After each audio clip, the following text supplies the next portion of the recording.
پلانێکی تر لە پلانەکانیان کە لە کۆنەوە بەکاریان هەنا و ئێستاش هەروایە فریودان و چاواشەکردنی جەماوەرەکەی. خوای گەورە فەرمێ وقال الذين استضعفوا للذين استكبروا بل مكر الليل والنهار إذ تأمروننا أن نكفر بالله ونجعل له أندادا وأسروا الندامة لما رأوا العذاب وجعلنا الأغلال في أعناق الذين كفروا هل يجزون إلا ما كانوا يعملون.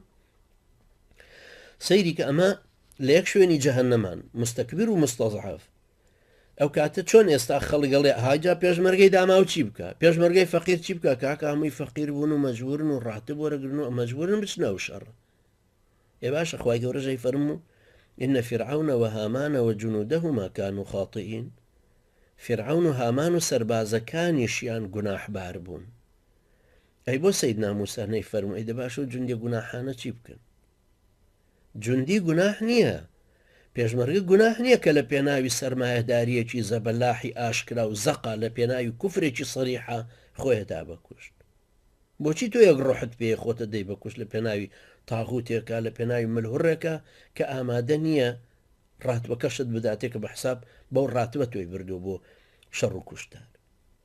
وقال الذين استضعفوا للذين استكبروا جا سەیری کە ئەمە ئەم مناقەشیان لە هەردووکیان لە یەک شوێنی جەهەنەمان وا نەزانی کابرای عەلەمانی تاغوت وەزیری پێشمەرگە هەر ئەوە خرێتە جەهەنەمەوە تۆش هەرە خرێیتە ئەو شوێنەوە لەوێ ئەم مناقەشێدا ئەمەزرێنی.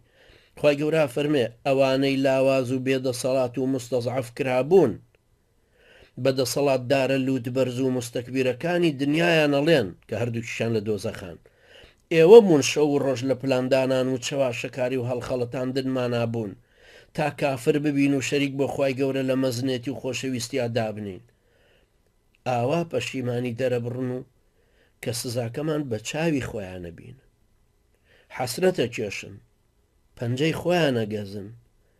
خوای گەورە فەرمێ ئێمەش ئەو کاتە زنجیر و کۆتەکەینە گەردنی ئەو کەسانەوە کە کافر بوون لە هەردوو تەرەفیان.